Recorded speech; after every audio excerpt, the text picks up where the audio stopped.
Ben, la première fois que j'ai rencontré Pierre, on avait le même agent, Pierre Lacroix.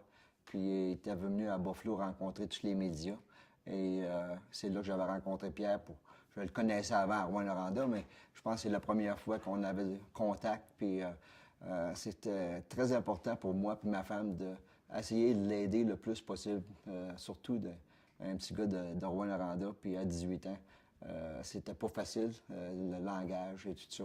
Tout ça était très difficile pour lui, mais on avait eu une belle rencontre, puis après ça, ça a continué. Bien, premièrement, notre agent Pierre Lacroix voulait qu'il reste avec une famille. Au début, on pensait qu'il resterait chez nous, mais on a dit, s'il reste chez nous, on va tout le temps parler français dans la maison. Ça va être plus difficile. Puis j'y avais trouvé une pension en face de chez moi. Il y avait une famille, il y avait un garçon, tout ça. Ça l'aidait beaucoup à améliorer son français, mais au début, c'était difficile. Je pense que la première fois qu'il avait rencontré les médias à Buffalo, il voulait dire les sables de Buffalo, puis je pense qu'il avait dit South Buffalo. Ça veut dire que c'est une grosse marge une grosse marge d'erreur. Mais il a travaillé très fort. Puis je pense après les fêtes, 5, 6 mois après, là, il était confortable de parler anglais. Puis il s'est amélioré très vite.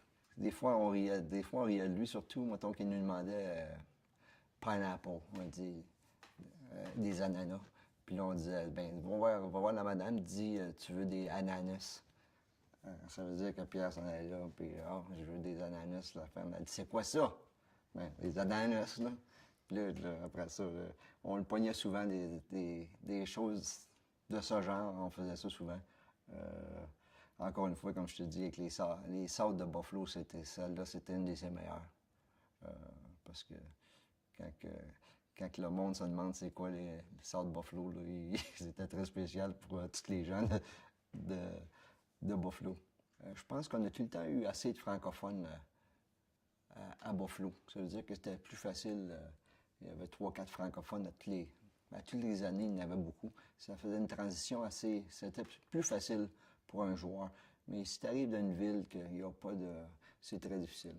La langage, tout partout. Tu vas au restaurant. Et il disait souvent une autre affaire, il disait le temps, même, same thing. Lui, c'était son affaire. Quelqu'un commandait le premier, il disait la same thing, la même chose. Ça veut dire qu'il ne savait pas qu'est-ce qu'il commandait, mais il disait la même chose. Ça veut dire qu'il ne se trompait pas avec ça. C'était peut-être comme plus un grand frère pour lui. Tu sais, ça veut dire que ça a commencé de même. Puis après ça, quand tu vieillis un peu plus, il a vieilli, ça veut dire qu'on devient plus proche quand t'es rendu à 40 ans, c'est plus proche. Et quand t'as 18 ans, puis l'autre en a 28, je pense que c'est une grosse différence sur ce côté-là. Bien, ça a été assez facile pour Pierre parce qu'on avait une équipe jeune quand même. Il y avait des Phil Housley, des Dave Andreychuk, des joueurs assez jeunes aussi. Puis l'équipe était juste average. Vu qu'on avait eu le premier choix au repêchage, les Sabres de Buffalo étaient pas très bons dans le temps. Ça veut dire que c'était facile pour lui, mais une chose est plus dure pour lui, Ted Saylor était l'instructeur. Il jouait un peu moins de glace. Pierre est habitué de jouer 25-30 minutes par partie dans le junior. Il s'en vient à Buffalo.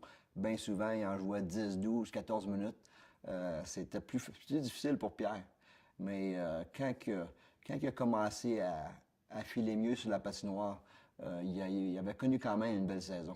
Il parlait souvent, on avait la même agent, Pierre Lacroix. Puis son but, quand il signait son premier contrat, il voulait une Porsche blanche. Puis Pierre Lacroix disait non, t'auras pas de Porsche. Puis là, je pense, quand il avait eu son premier paycheck, quelque chose de même, on voit une Porsche blanche en avant. Pierre avait décidé de lâcher sa Porsche. Puis elle était bien très méritée. C'est un saut énorme. Quand même qu'on connaît que Pierre avait des statistiques incroyables dans le junior. Et aussi, il ne faut pas oublier, il y avait beaucoup de pression. Gilbert Perrault venait de se retirer.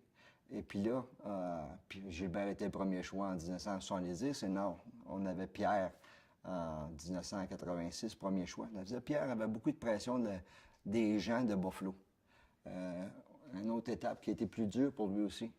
On essayait de faire le plus facile pour lui entre les parties. Il venait souper chez nous, puis il passait les soirées chez nous. On essayait de changer, changer beaucoup de choses pour lui parce que il y avait beaucoup de pression.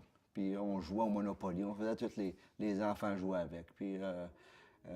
Puis sur la glace, j'essayais d'y aider le plus possible à pas d'en faire trop. C'est très difficile pour un jeune joueur. Tu essaies de faire les mêmes choses junior que c'est impossible. Tu n'as pas de temps sur la glace, tu n'as pas autant d'ouverture. Mais encore là, il avait connu une belle saison. Je pense qu'il y avait, surtout quand il s'emmenait sur un gardien, c'est pas un gars qui prenait des lancers frappés. C'était un joueur, surtout un lancer balayé, une précision incroyable à son jeune âge. C'est pour ça, quand tu parles d'un joueur qui compte au-dessus de 500 buts, avec pas un lancer de 100 000 à l'heure, des choses de même, c'est pas un Brett Hall ou quelque chose de même, mais il le faisait souvent avec de la finesse, très intelligent. Sa position devant le filet, sur le côté du filet, il trouvait tout le temps un moyen de trouver une ouverture. Même à son âge, son alimentation était très importante pour lui. Il était comme un horloge. Mettons s'il disait qu'il faisait ça à 10 heures, il s'en allait s'entraîner, il était là. C'est pour ça qu'il était capable d'avoir une très belle carrière. Parce qu'il travaillait très fort en dehors de la glace aussi pour être capable de maintenir une forme. Il n'a pas été blessé quand même très souvent pour un joueur qui a joué pendant plusieurs années. Ben, quand il est arrivé à Buffalo, sa blonde venait le visiter souvent. Puis sa femme, Elisabeth, après ça, on a su qu'elle était cousine avec Lynn. Ça veut dire qu'on avait beaucoup de choses en commun. Et on passait beaucoup de temps. Puis ils nous ont aidés aussi. Avec les enfants, on avait passé les 2 années qu'on était ensemble à Buffalo. On a passé des bons temps. On a tout le temps resté en contact. On a été en voyage ensemble. On a fait beaucoup de choses. Et à toutes les fois qu'on se revoyait, des fois l'été à Rouen, on se voyait. C'était très le fun et très plaisant pour toute la famille. Ben, jouer contre lui, c'était pas facile parce que ma fille, elle me disait l'autre jour, il marquait tous les buts, puis il dit Pierre avait compté 3 buts contre toi. Mais c'était difficile de voir un ami de l'autre côté, puis jouer contre lui. Des fois, je disais laisse-moi une chance là, ce soir. Là. Puis il en restait pas bien de chance. C'est un gars très calme. C'est pas un énervé. Un gars patient. Un gars qui fait des choses. Quand il décide de faire quelque chose, il le fait comme faut. You know? C'était un très bon père de famille aussi. Un bon mari. Puis, c'était une très bonne personne. Bon, un des grands moments, quand je pense compter son premier but, c'était important pour lui. C'est des affaires spéciales. Mais c'est surtout sa deuxième année, sa progression. Je pense qu'il avait dominé les buts avec les buts et les points avec les Sabres de Buffalo à sa deuxième année. C'est quelque chose de spécial à 19 ans. Si je me rappelle bien, en 2004, les Avalanches de Colorado, il avait décidé de signer Pierre. Puis c'était encore un moment très spécial de se rencontrer à ensemble avec les enfants puis tout. Puis lui, ses enfants étaient plus vieux aussi. J'ai eu la chance de le coacher pendant 2 saisons avec les Avalanches. C'était très spécial. C'était plus difficile quand tu deviens un entraîneur qu'un ami. On était amis, mais on essayait d'être moins proches pour montrer aux autres joueurs qu'il y avait des tendances ensemble. En tout cas, je me rappelle, j'étais très content quand il avait marqué son 500e but. J'avais vu son premier but, puis là, j'avais vu son 500e, quelque chose de très spécial. Ouais, je me rappelle bien, c'était à San Jose contre le gardien Toscola. Je pense que ça va pas peut-être un de ses plus beaux buts que compté, mais il me semble si je me rappelle, il était sur le bord du but, puis je pense qu'il avait pris 2-3 whacks à it, puis je pense que ça avait amené un bout de rentrée. Encore une fois, voir son premier but marqué, puis voir un 500e but 15-16 ans après, c'était spécial.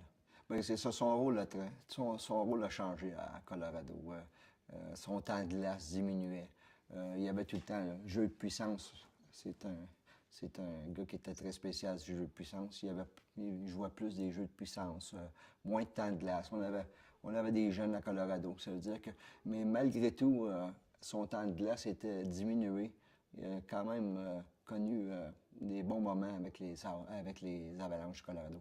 C'est sûr qu'il était sur le back nine. Là. Il restait pas pendant plusieurs années, là, mais quand tu as une carrière longue de même, toutes les blessures, quand même, qui étaient très chanceux, les voyagements, c'était difficile. Il a bien fini ça quand même. C'est sûr que, ça, comme il était un centre, je pense qu'aider des Paul Stachny, puis la même, c'était spécial. Puis je pense qu'il y avait avec Joe Sakic aussi. Il travaillait avec les jeunes beaucoup. Essayer de l'aider le plus possible. C'est sûr que les Avalanches étaient étaient pas aussi bons qu'au début des années 96 à la fin jusqu'à 2001, mais quand même avait une bonne équipe. Puis Pierre aidait les jeunes sur la glace, dans l'entraînement aussi. Les gars, vous voyez comment le temps il passait dans le gym. Quand ils voient ça, ils disent si tu veux survivre une longue carrière, tu regardes Pierre Turgeon, puis ça a aidé beaucoup de jeunes. Je pense qu'ils savaient que c'était le temps de prendre sa retraite. Surtout quand ta famille, les enfants deviennent plus vieux, ça devient difficile de changer de ville ou de dire on va s'en aller ailleurs. Quand les jeunes ont des écoles, là, puis ça. Je pense qu'il avait décidé qu'après son 2 ans de carrière avec les Avalanches, que ça serait fini pour lui. Ben, encore une fois, c'est un gars incroyable, un gars très généreux. Tu lui demandes n'importe quoi, puis il va t'aider, il va tout faire pour t'aider le plus possible. Puis on jouait au golf un peu, on jouait bien. C'est pas un joueur de golf, mais des fois il disait genre je vais aller jouer avec toi quand même. On s'entraînait ensemble, on faisait beaucoup de choses. Mais encore une fois, on a vécu des choses très spéciales ensemble pendant toutes les années qu'on a joué ensemble, comme coach, comme ami, comme joueur, comme coéquipier. C'est-à-dire que j'ai été très chanceux quand même d'avoir Pierre et la famille Turgeon dans notre vie.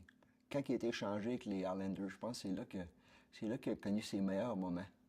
Il jouait pour Al Harbour, puis ça allait très bien dans les séries. L'incident avec Dale Hunter.